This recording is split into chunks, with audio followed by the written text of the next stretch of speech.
जय श्री कृष्णा, जय श्री राधे। आप सभी को जय श्री गणेश। आज हम एक विषय लेकर आए हैं आप सभी के मध्य में कि गणेश चतुर्थी का पर्व पूरे भारतवर्ष में बड़ी धूमधाम से मनाया जाता है और गणेश चतुर्थी अब निकट ही है।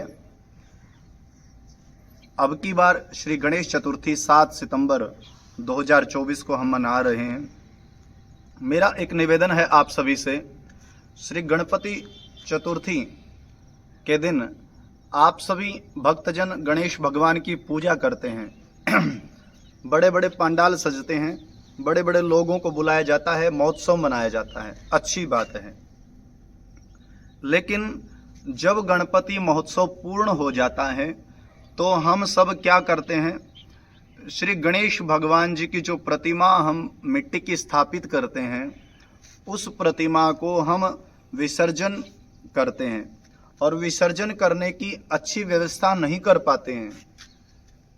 कई बार हम देखते हैं समुद्र के किनारे बड़े ही भारी विशाल मात्रा में किसी प्रतिमा का हाथ टूटा हुआ है, किसी का गर्दन, किसी का कंधा, और कूड़े करकट के बीच में वो प्रतिमा पड़ी हुई है। तो इससे हमारी भावनाएं आहत होती हैं। हमारे सनातन धर्म पर अन्य धर्मों के लोग भी आवाज उठाते हैं, प्रश्न उठाते, प्रश्न चिन्ह खड़ा हो जाता है। ये स्वाभाविक भी है।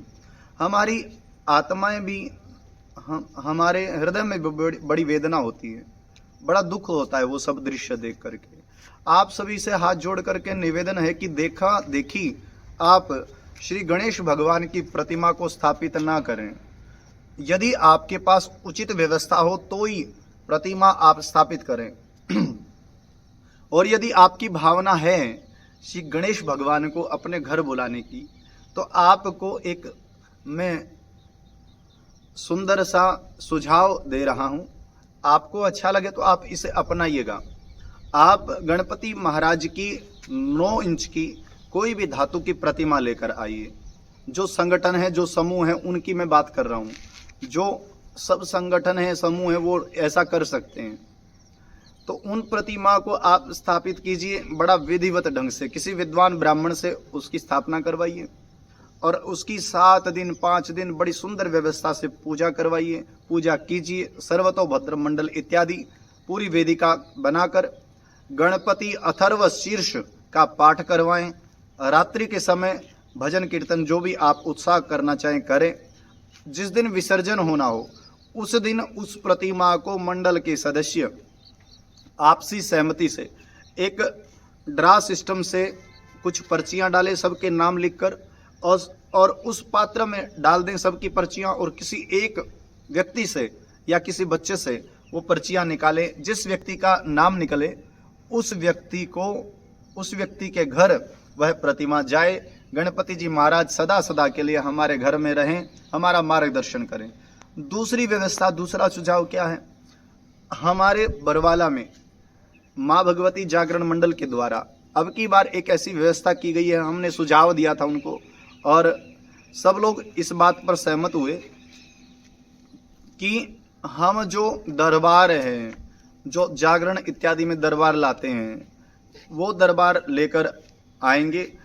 भव्य तरीके से समारोह मनाया जाएगा और अंत में गणपति भगवान का उत्सव विसर्जन के साथ साथ हम उनको वापिस वो दरबार सौंप देंगे। तो इससे प्रदूषण भी नहीं होगा, हमारी जो भावनाओं को भी ठेस नहीं पहुंचेगी, और भी कई विकल्प हो सकते हैं। तो सभी से निवेदन यही है। विशेष रूप से यह परंपरा प्रतिमा स्थापना की केवल महाराष्ट्र में है। कलंक चतुर्थी के दिन, गणपति चतुर्थी के दिन, गणेश चतुर्थी को कलंक चतुर्थी के नाम से भी जाना जाता है। इस दिन चंद्रमा का दर्शन नहीं किया जाता, और जो दर्शन करता है गणेश महाराज के श्राप के कारण उस व्यक्ति को कहीं न कहीं कलंक लगने की संभावनाएं जाग जाती हैं, उत्पन्न हो जाती हैं। तो बंधुओं, गणपति महोत्सव बड़ी धूमधाम से मनाएं। गणेश चतुर्थी के दिन चंद्रमा का दर्शन ना करें। यदि दर्शन हो जाए तो भगवान श्री कृष्ण और सत्यभामा की जो समंतक मणि की कथा है उसका श्रवण करें। उसके श्रवण से यह दोष समाप्त हो जाता है। और आइए इस गणपति महोत्सव को बड़े सुंदर तरीके से, बड़े स्वच्छ तरीके से, बड़ी भावनात्मक तरीके से मनाएं और जल को और भूमि को प्रदूषित होने से बचाएं। ज़्यादा से ज़्यादा संख्या में आप सभी का सुझाव, आप सभी के से निवेदन मैं ये करता हूं कि इस संदेश को आगे भी पहुंचाएं। यदि आपको अच्छा लगे तो मेरा उद्देश्य मात्र एक है कि हमारी सनातन परंपरा को ठेस ना पहुंचे।